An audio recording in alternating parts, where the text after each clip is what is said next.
Coming up next. Harris' campaign was kumbaya, let's save each other, let's love. Trump's rhetoric is strong. What would you just say to some people who say the American public chose a hateful rhetoric? Is it a hateful rhetoric? It's just a frank rhetoric. First of all, it's a frank rhetoric. Does he always express it the right way? You know, sometimes he gets overexcited and he expresses it very alpha-type male and it sounds aggressive.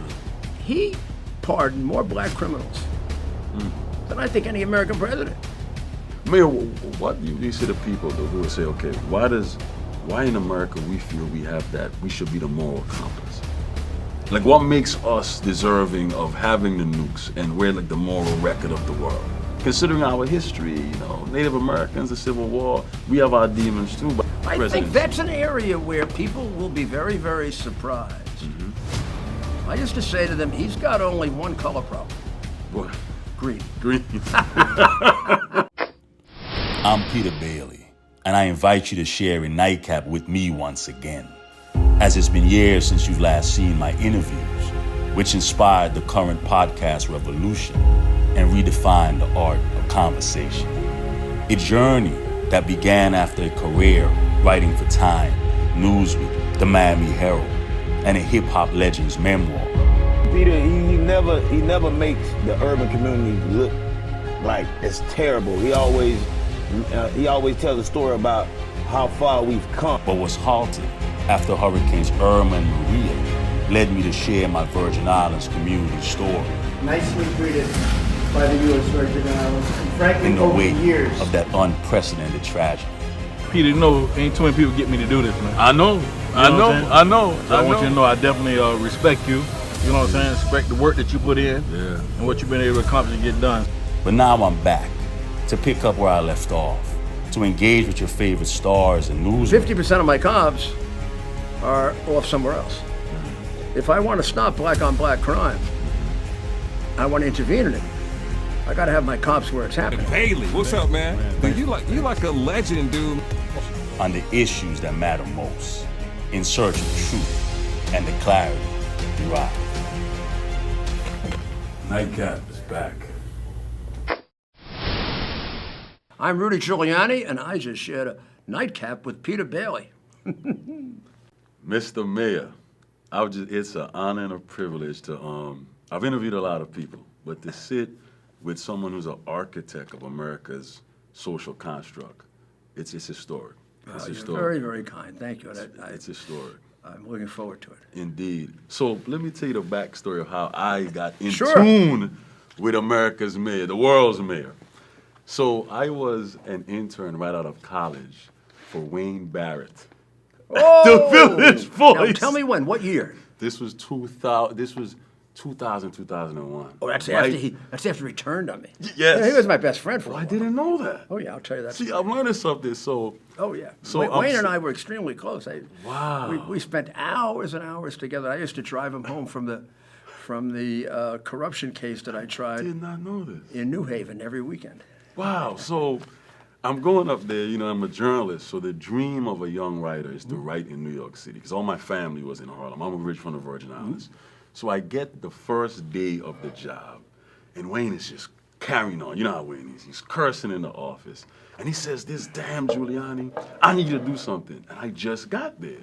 So this was, I think, your last year. You were leaving, and you had stored, I think, your mayoral papers at a place called the Fortress on Long Island City. I had decided I was going to digitize them. Yes. And I contracted with a company. The city was originally supposed to pay for it. But if they paid for it, it would have taken like 8 years to do it. Wow. So I raised the money so that it could be digitized like in a couple of years, which ultimately turned out to be a mistake, which I'll tell you about later. So Wayne says, I know he's doing something. This guy is doing something. Yeah, He's hiding something. Right. But it's funny you tell me you I'm guys were hiding. friends. So he says, I need you to dress up as a construction worker and go down there and spy on what's happening. I said, Mr. Barrett, I can't do that. He said, well, you're fired if you don't do it.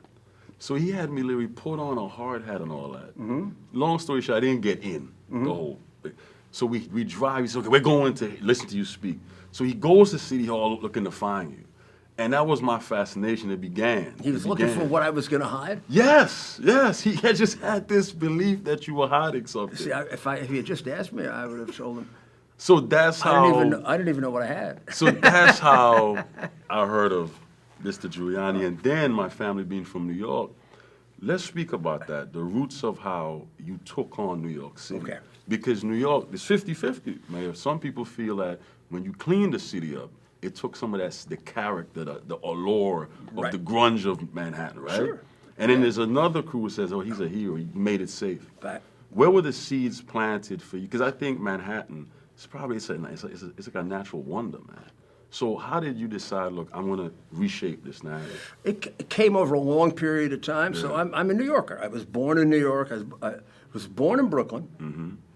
I then grew up for a period of time in Long Island. I lived in Garden City South in North Belmore.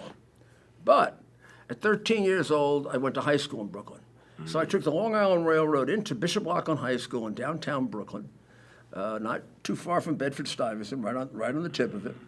And I went to 4 years of high school in Brooklyn, 4 years of college in the Bronx, and 3 years of law school in Greenwich Village. I've lived in New York all of my life, but 3 times. When I worked in the Ford administration in Washington, when I worked in the Reagan administration in Washington, and now I'm a resident of Florida. And when I was representing President Trump, I still lived in New York, but I spent probably more time in Washington than New York. So I'm really a New Yorker. Gotcha. I've driven around every part of the city. I started off as a law clerk to a federal judge in Manhattan. I quickly became an assistant U.S. attorney. Between being an assistant U.S. attorney and U.S. attorney, I knew everything wrong with the city, every nook and cranny of what was wrong with it, and I loved it. And I saw it change. And over a period of time, I began to become very concerned about it. All of a sudden, somewhere in the late 60s, we become a high crime city. When I was a young boy, I used to ride the subways and fall asleep. I used to ride all the way up to the Bronx to see my girlfriend, who lived all the way up on the Grand Concourse. And I was down in the Village, and I'd come back, I'd fall asleep. The Bronx was safe back then? Wow. This is what we're talking about.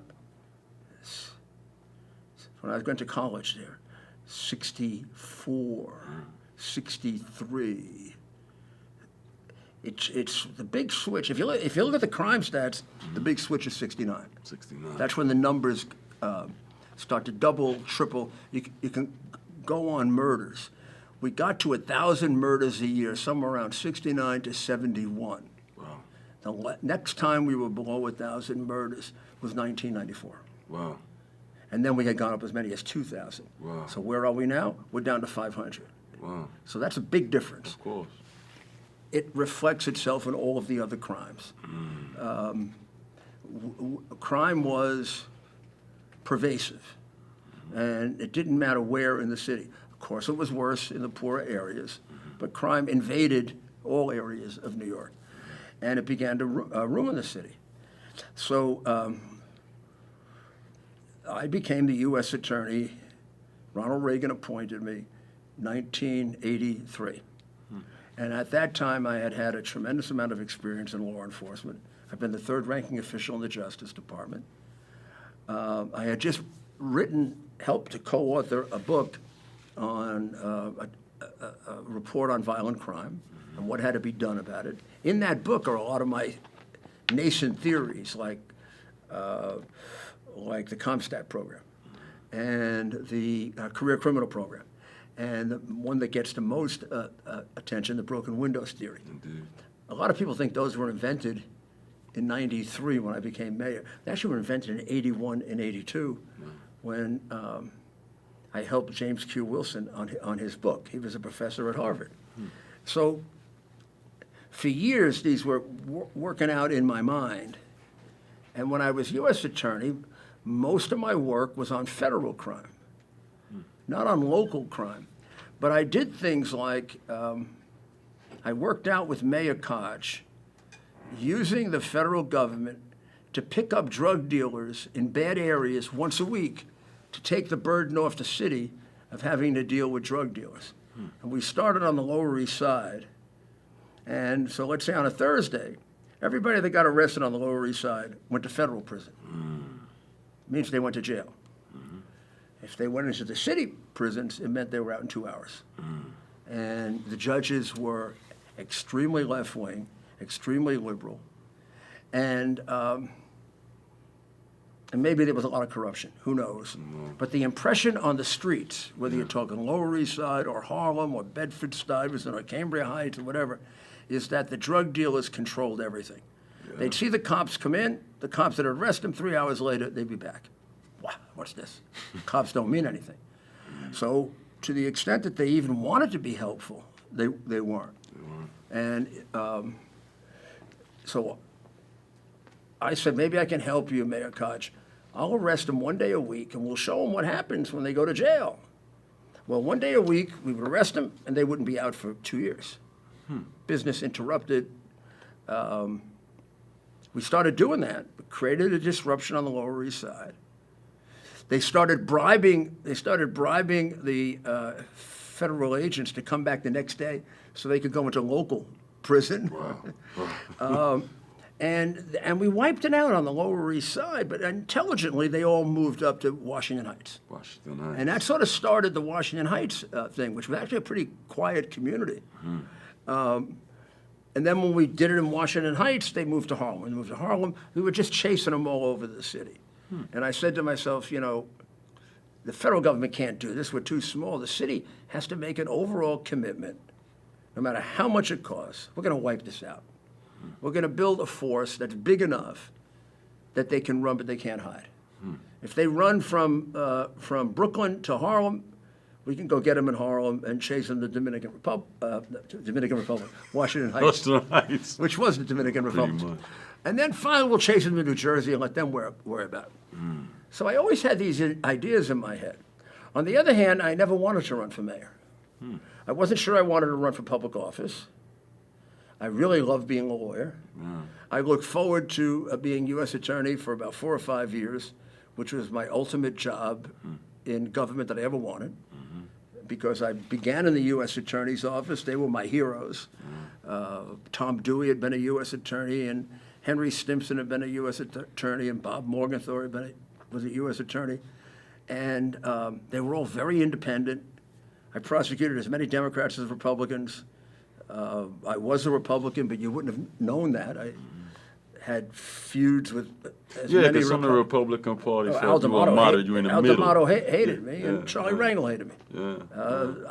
Which I felt was really good. They both should hate me. Because they both had reason to hate me.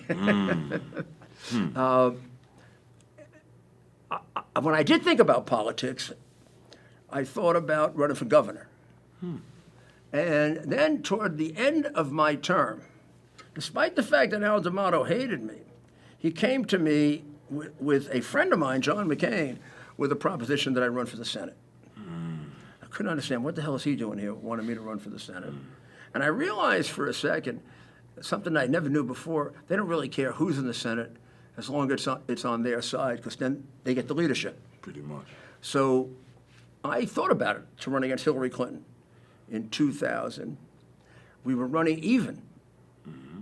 And it would have been a very interesting race because I would have beat her in upstate. She would have beat me in my city. But the question is, could I have kept it close enough in my city? And about 9 months before the election, I found out I had prostate cancer. And a pretty bad case of it. And that if I would not be able, the doctor did not recommend putting it off.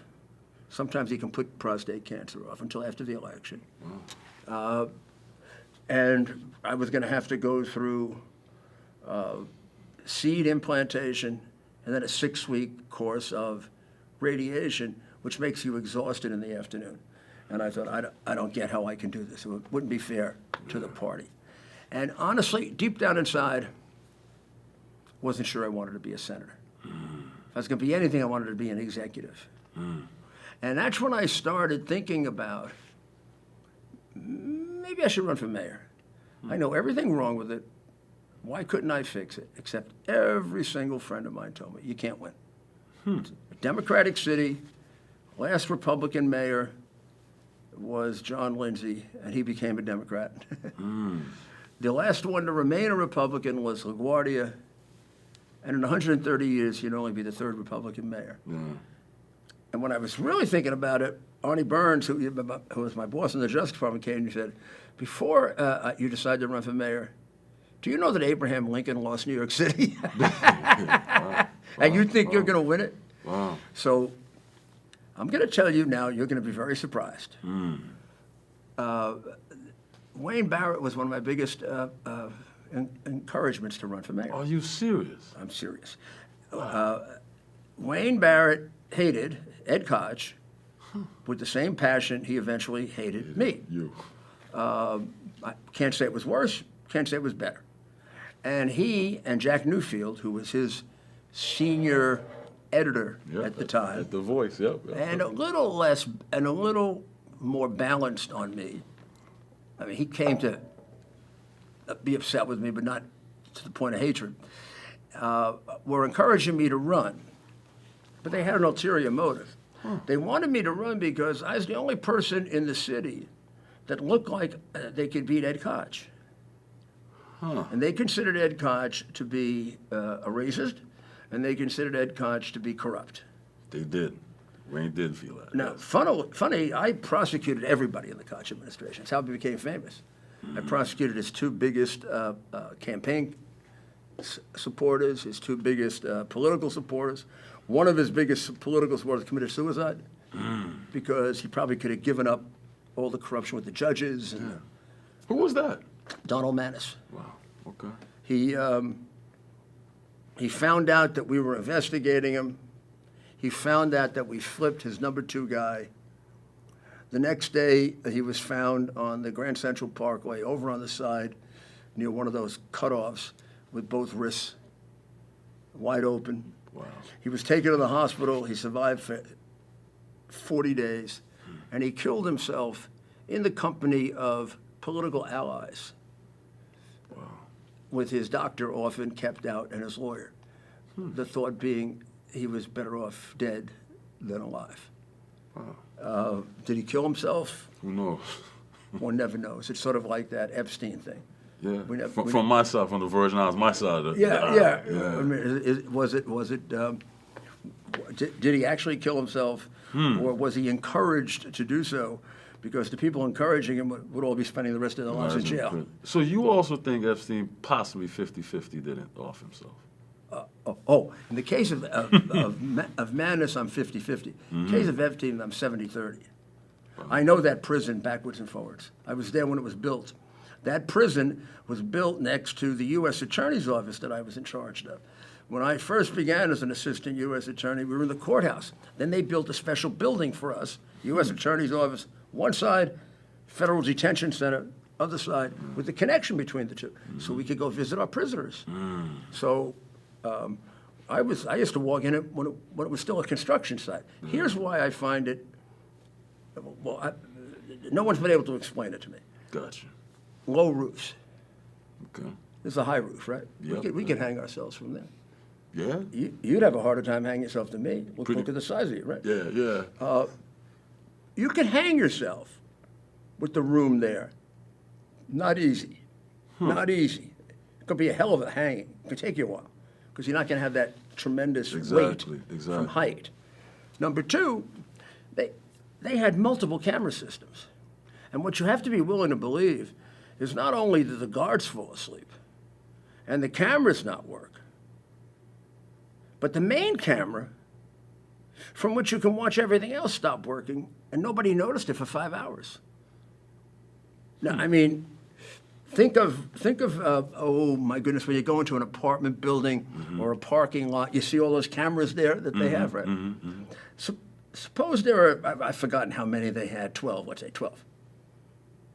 If one goes out, it blinks. 5 hours, they don't fix it. Plus, it just so happens the guy who was sitting there decided he'd sit further away and fell asleep. And then the other guy who was supposed to back him up just decided not to come in to that part of the area for 5 hours. With a guy who was on suicide watch until the day before when they took him off and put him in that cell. And they put him in a cell with a guy who was taunting him. So Who knows? and there are a lot of people who wanted him dead. Of course. A lot of the people who wanted him dead. Of course. And the Attorney General, who have other reasons to want to see investigated, Attorney General Barr, who said he was going to recuse himself from the case because his firm had represented Epstein, decided in the long run not to, and pronounced that everything was 100% okay. Yeah. But forgot to tell you that his father hired Epstein as a teacher at a school 22 years earlier. Plot thickens. Plot thickens. You don't, and Barr is until we get all the questions about him with the hard drive and everything else. Yeah. Barr was like a model of rectitude, a little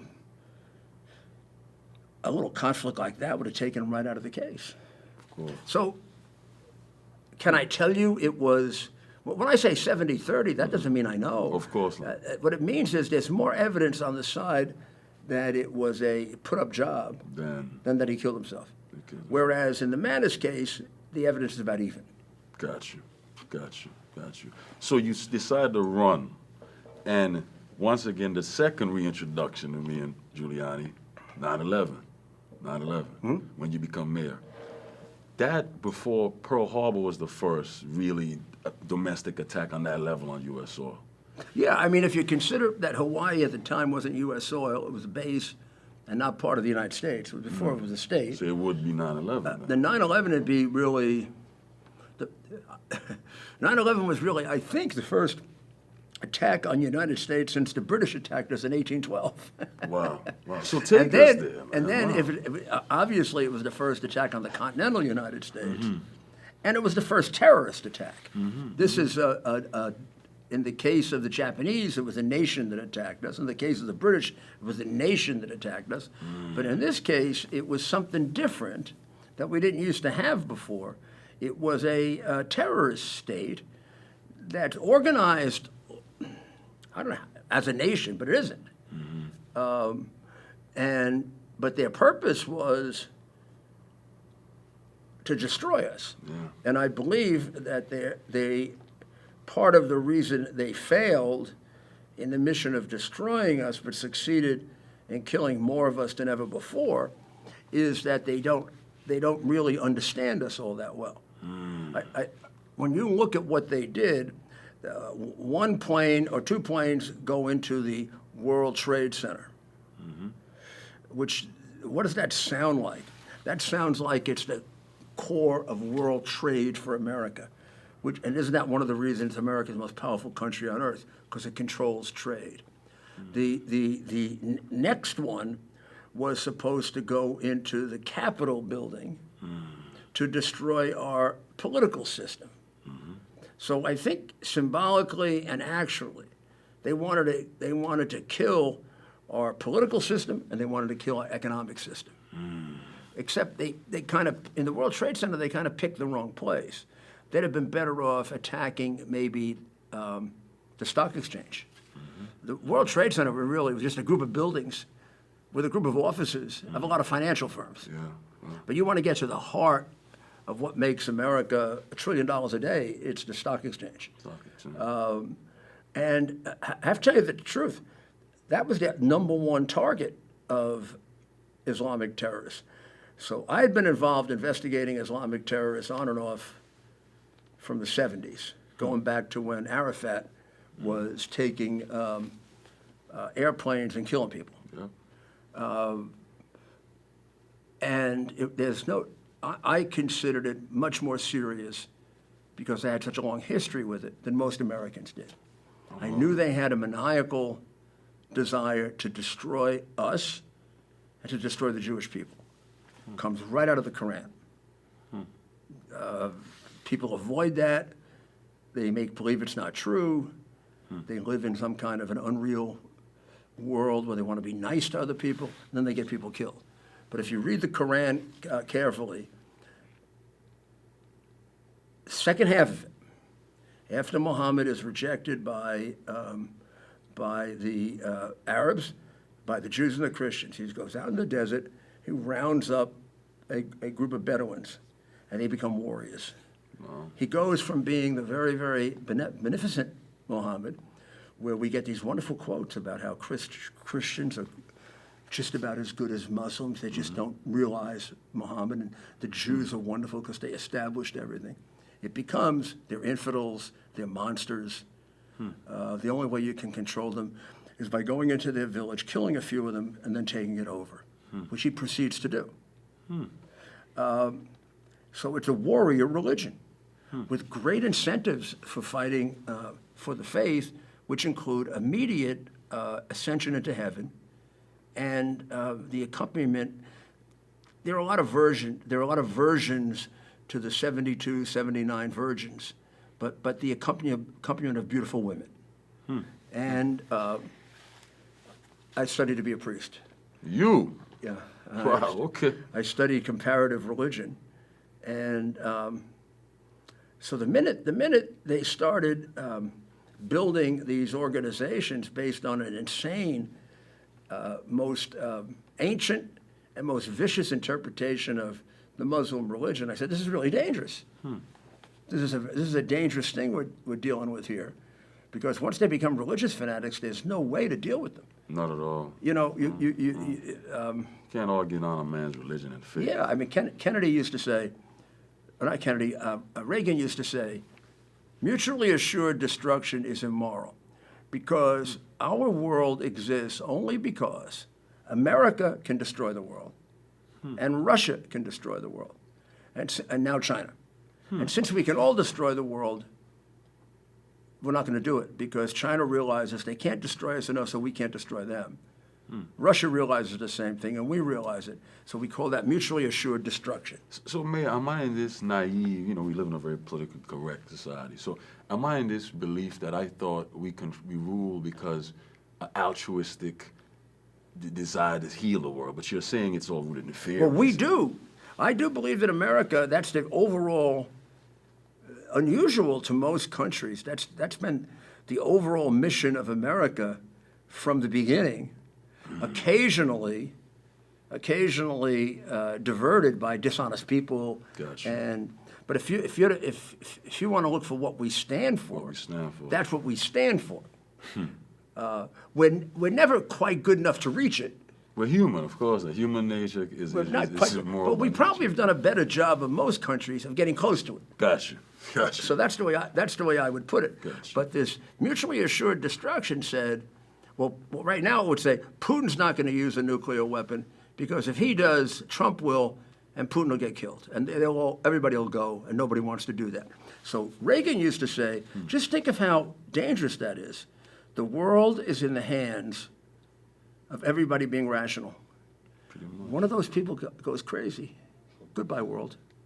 If one of them is a crazy religious nut, I'd rather die than see the world against my God. Yeah. This guy might blow up the world.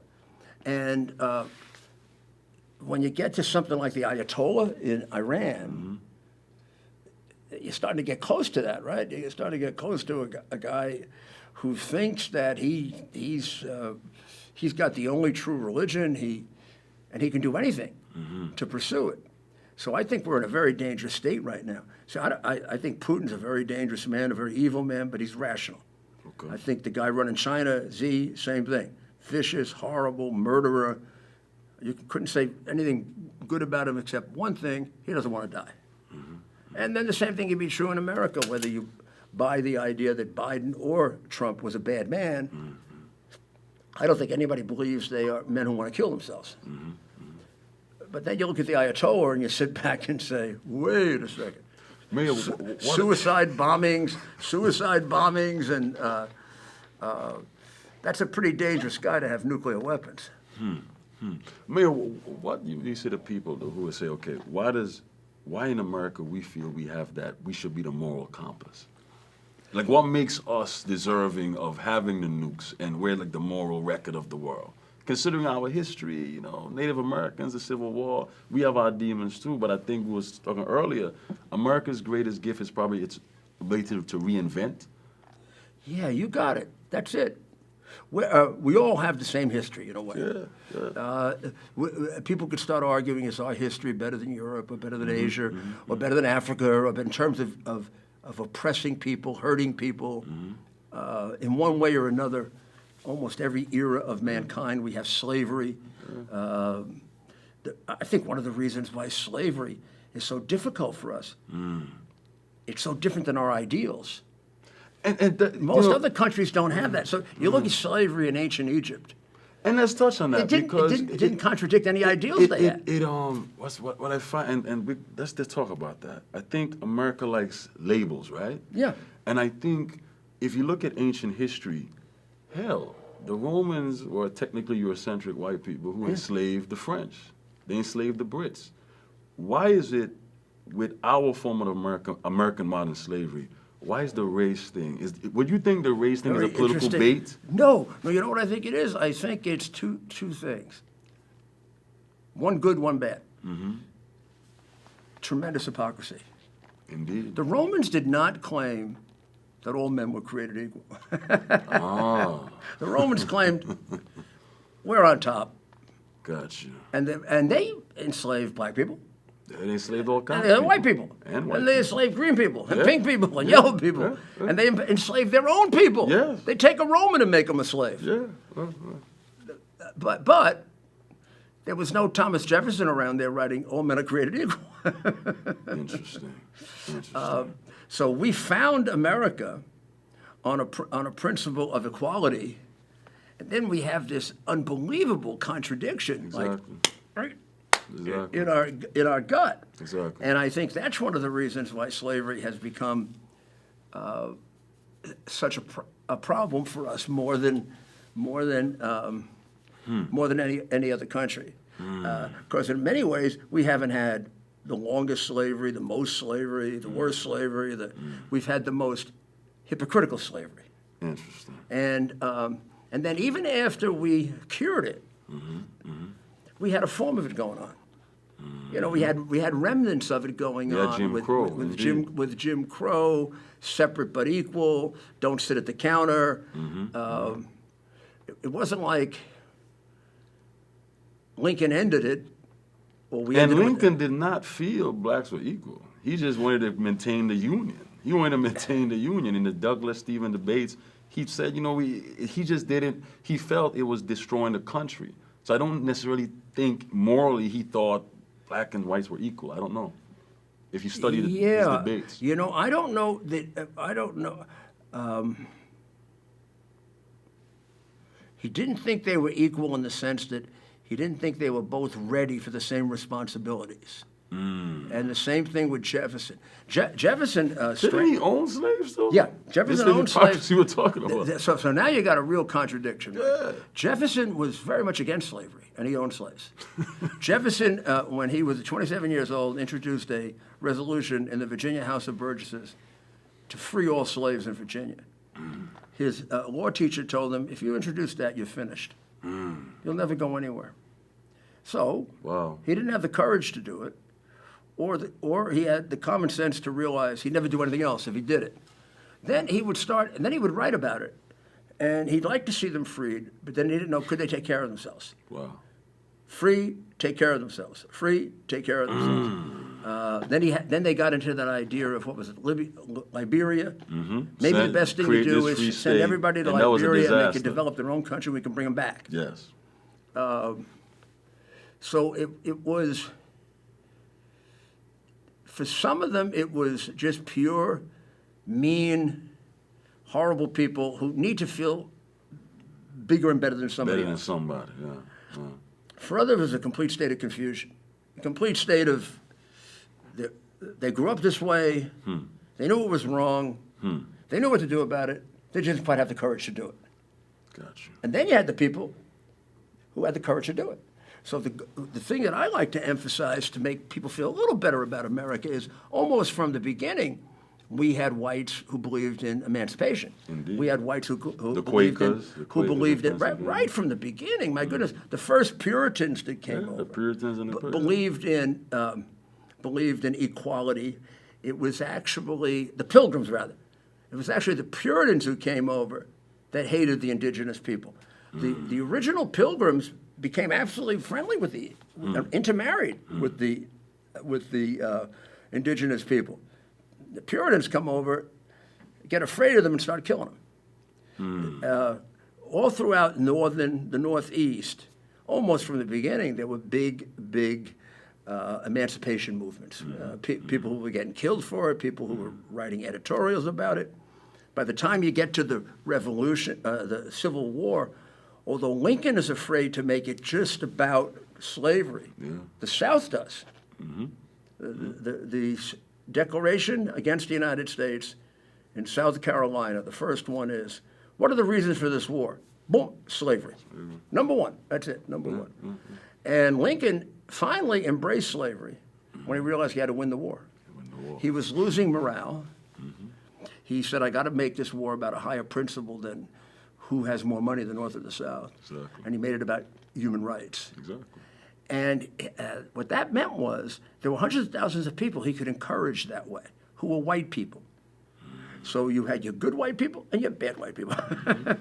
Like any other group, and that's why. And that's why I think there has to be, as we reflect back on it, and we go blame people, here's the problem. It's almost a mirror image of what happens with racism against blacks. The extreme movement now is all white people are bad.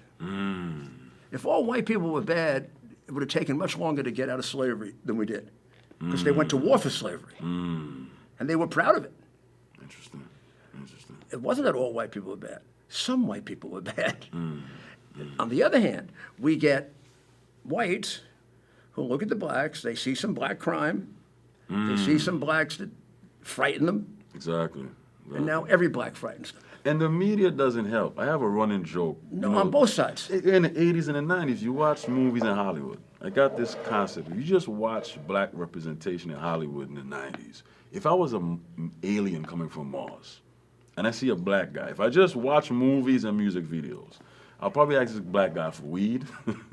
I'll probably be scared, you know. So it's and that's why we were speaking about your campaign. When you cleaned up New York City, there was this concept that, and what I don't like is when you think of crime and he's cleaning up the city, that means come after black people, assuming black people are all criminals. Right.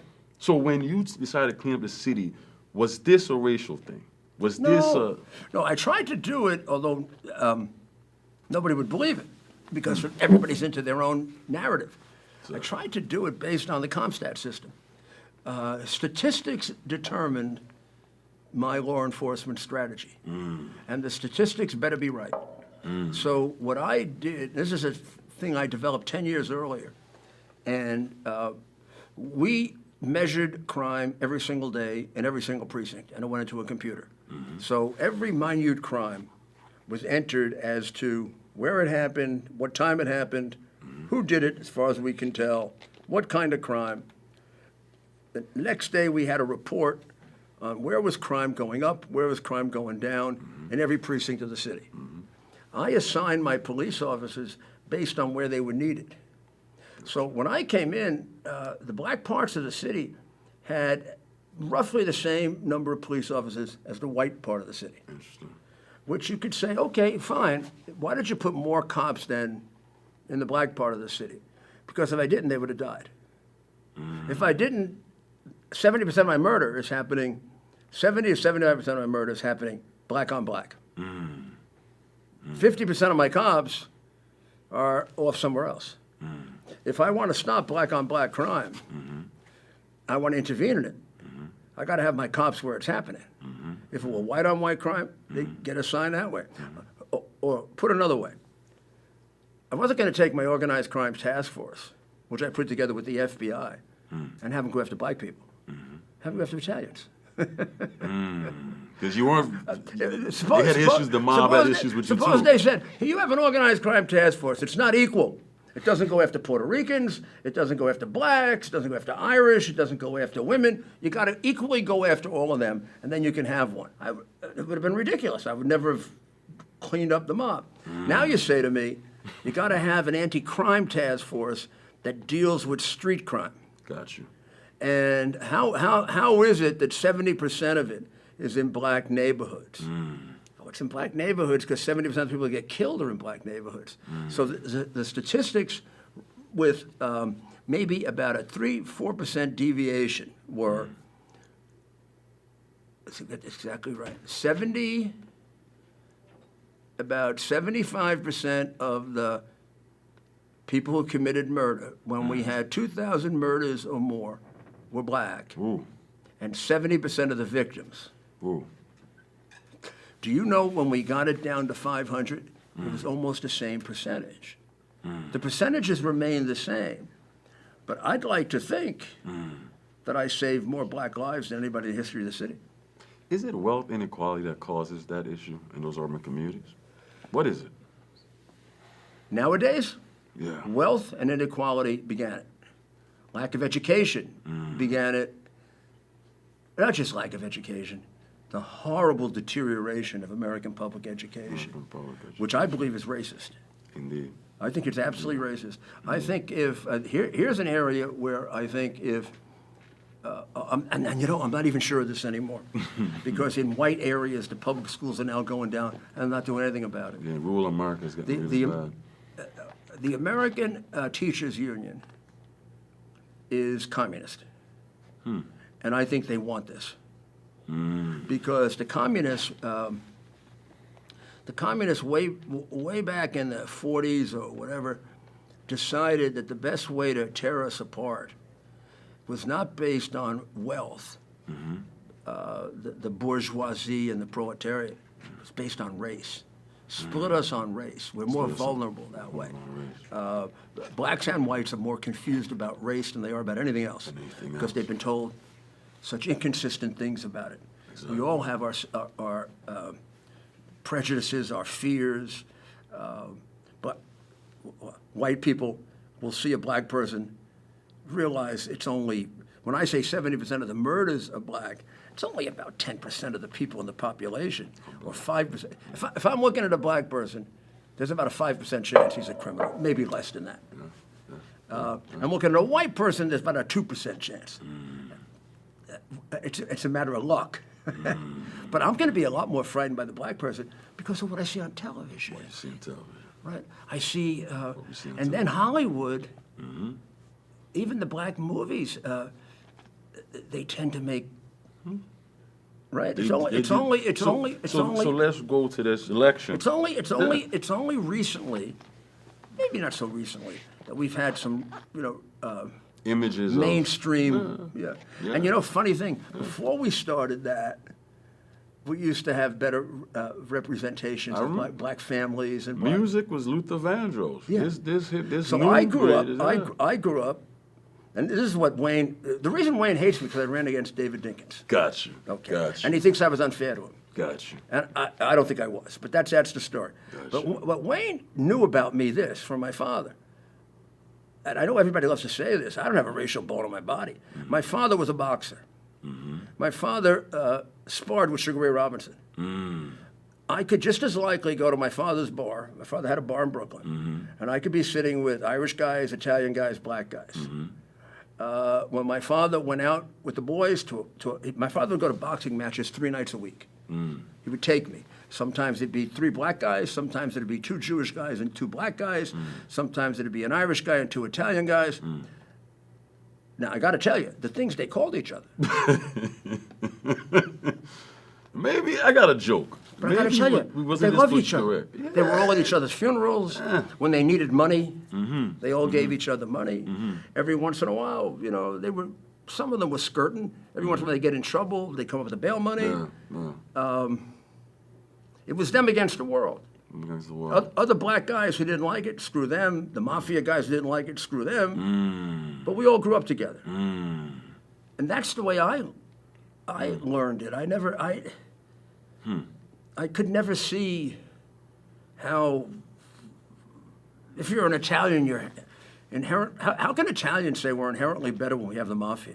Very good point. So I better not get too. I better not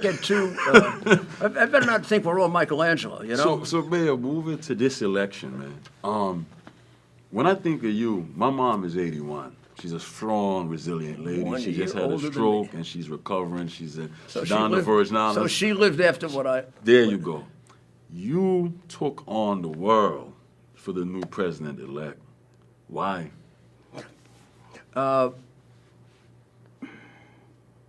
It started and built up slowly. Yeah. It started because I've known him when he ran in 15 and 16. I had known him then about 30 years. Yeah. I knew he was an extraordinarily capable man.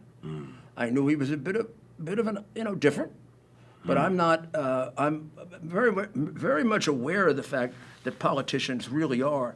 They just pretend not to be. True. He was one who didn't pretend not to be. Not at all. He's the first anti-politician, I think, in recent memory. If people tell me, oh, he did this crazy and he did that crazy, I'd say they all do. He just tells the truth about it and they lie about it. And now when we investigate them, you come out with things that are like what he did or worse. But in any event, I did know he was a doer, a guy who got things done.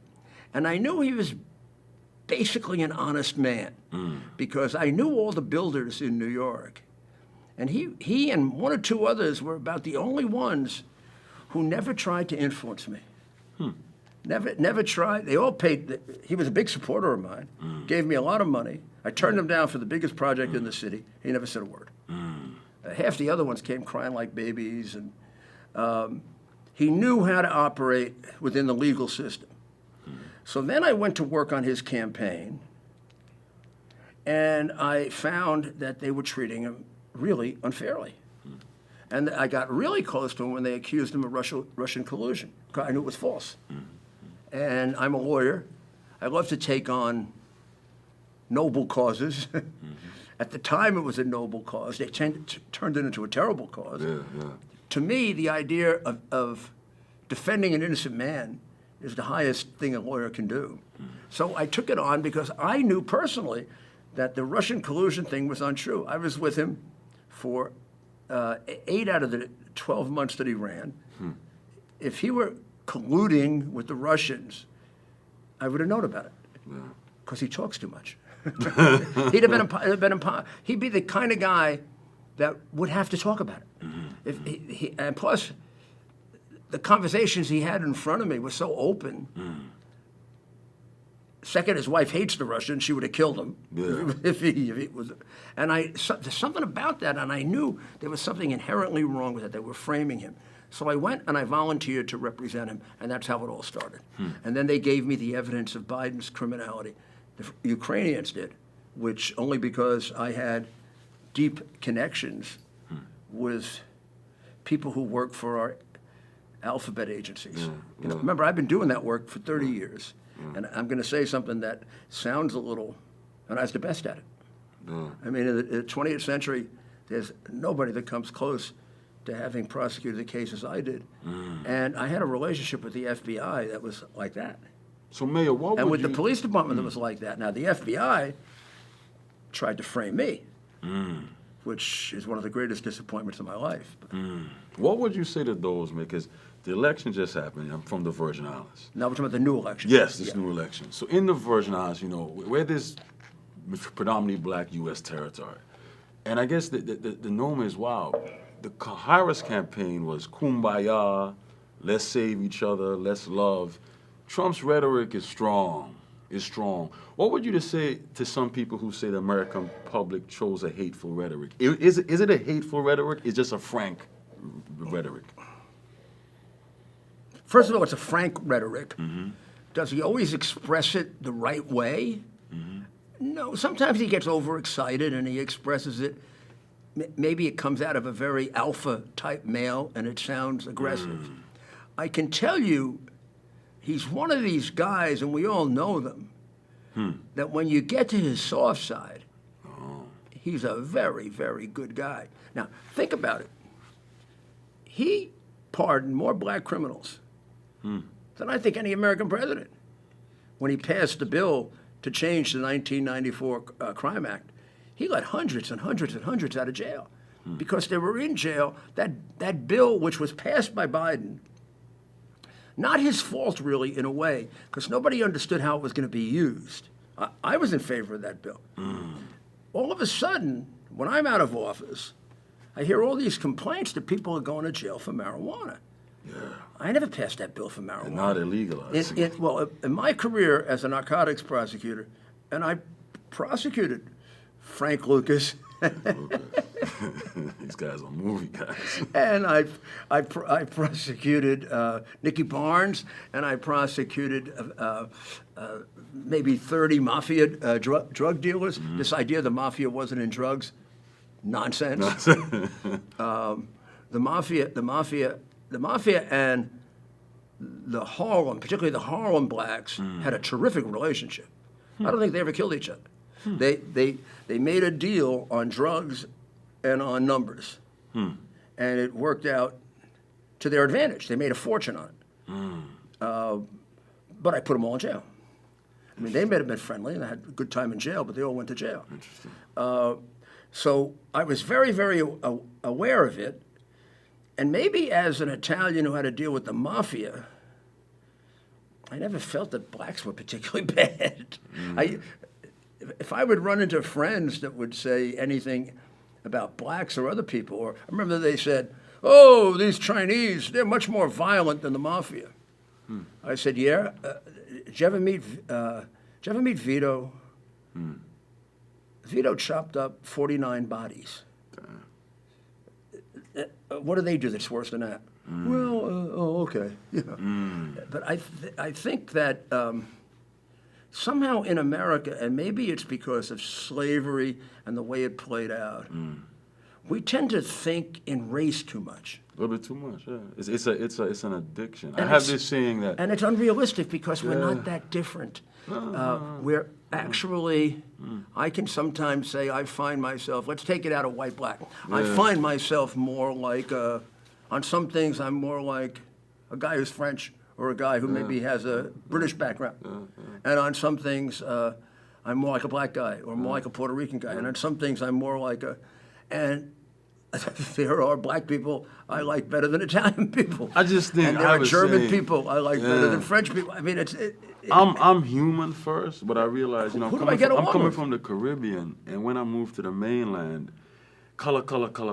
So I tell people, look, I guess you guys want to call me a black man. I got to make it a beautiful experience. Yeah, right? That's how I look at it. Yeah. What can we expect from a Trump I presidency? think that's an area where people will be very, very surprised. I used to say to them, he's got only one color problem. What? Green. Green. If you're, who was that big fight promoter? Also, Don King. Oh, Don King. He loved Don King. Don King. Now, I don't know if you should love Don King. Don King did a lot of stuff that I didn't like. I think I maybe even prosecuted him. But he and Don King were like, he would tell you this even now. He'd say, well, I don't know about Don King being a crook. You know about that. But I tell you what, he was the best fight promoter there ever was. White, black, no matter what. Nobody made fighting. And he would even say that to his friend now with extreme fighting. Every once in a while, he'll tell him, you're not Don King. Have you spoken to him since the president, since he won? Yeah, sure. Wow. What was that conversation like? He's much calmer. Gotcha. On a personal note, being from the Virgin Islands, how can we get a better relationship? Because we're a territory right now. We don't have the right to vote. So how can we work on that? Because we're in the Virgin Islands, we're just not a postcard. We are part of the U.S. family. I always felt that way. I went on my first honeymoon to the Virgin Islands and Puerto Rico. And then I went back to the Virgin Islands, oh my gosh, maybe 7 or 8 times. It was my favorite vacation place. There you go. And that's where I learned how to snorkel. There you go. A little I'm not a skin diver, but I tried it 2 or 3 times. I didn't die. I used to love to ride around on the bikes. Went back later when I had like a speaking career for the insurance companies. I thought they had industrialized it a little bit much. too much. Now, you go to the far part of the island, it's great. You know the area where Mike Bloomberg lives, where they have the great golf course? Yeah, up in the hills, Yeah, that's one of the greatest golf courses in the world. Yeah. But how can we get the American public to understand we are citizens? Yeah, I would have to say that we ignore. Are you telling me we ignore? Oh, I mean, a lot of yes. Americans ignore Virgin Islands. We're like a postcard. We're not human. I We're agree. just for vacation. Much more than we do Puerto Rico. Much more than we do Puerto Rico. Because Puerto Rico at least has the voting part. We can't vote. And it's always knocking on the door being a state. Yeah. And our delegate to Congress didn't help because she wasn't in charge of the impeachment trials. Well, maybe you're a new delegate now. Well, I'll think about it, because I really do. Please. You give me a mission because Please, that's the mission. I have tremendous affection for the Virgin Islands. I told you this. I began telling you the story off the screen, but I'll tell it on the screen. So when I went there on a honeymoon, then I went back there on a vacation, and one time I went on a vacation with my best friend and his wife, and the first 2 days it rained.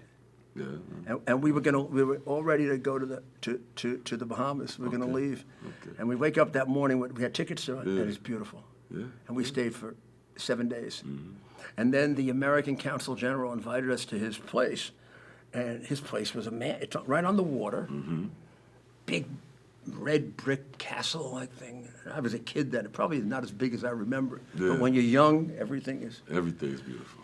And I said,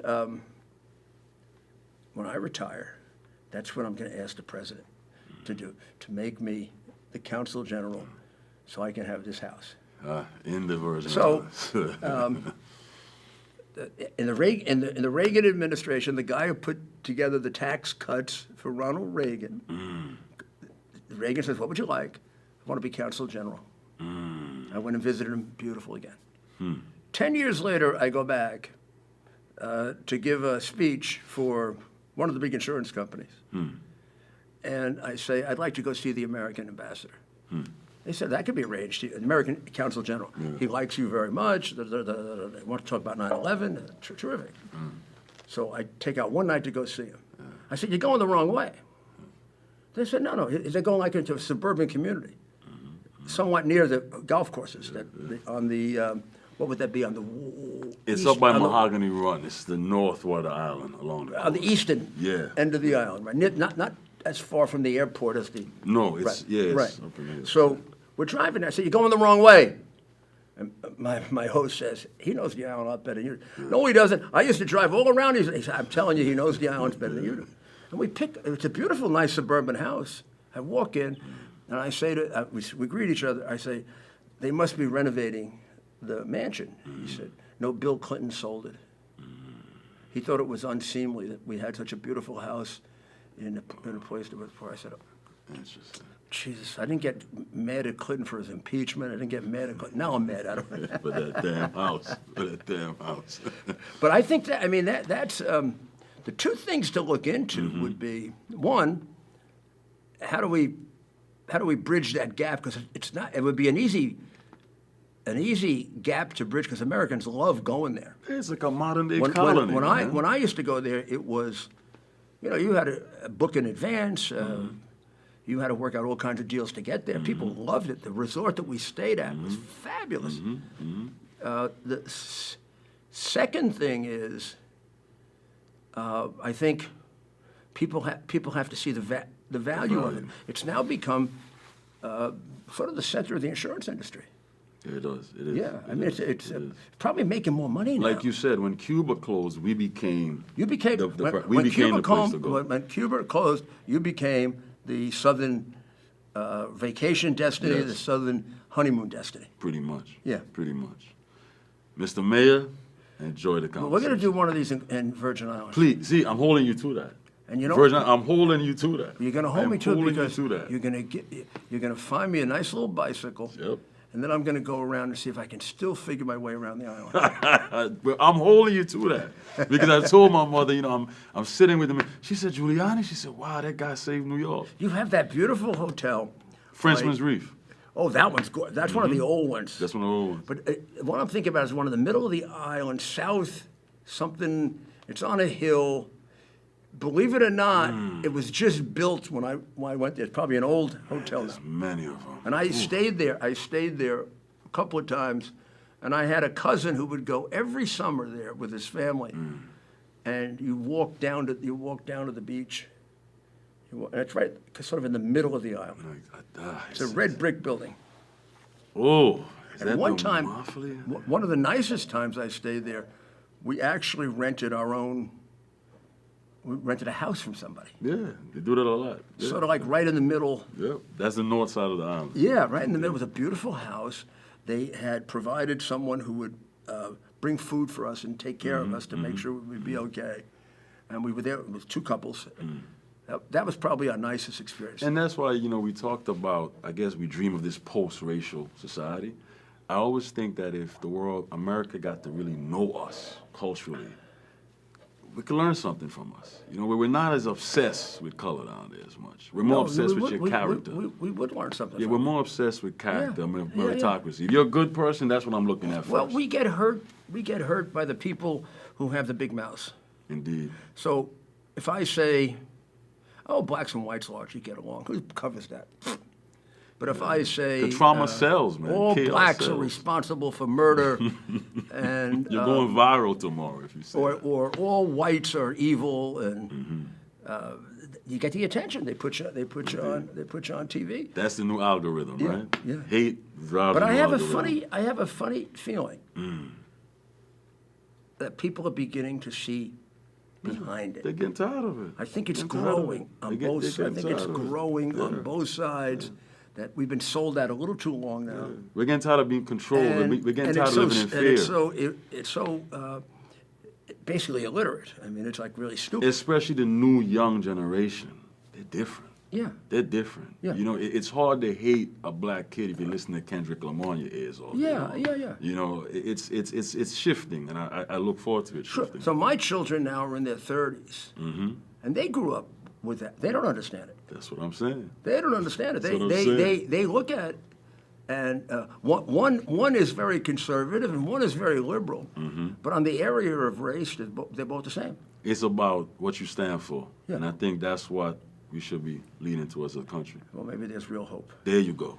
Mr. Mayor, it's legendary. So to be why don't speak you to have an accent of some? So you want me talking my accent? You gonna understand what I'm saying? No? You can understand me, no, man? I mean, I wouldn't. You can understand what I say? I wouldn't pick you out unless you start talking that way. There you go.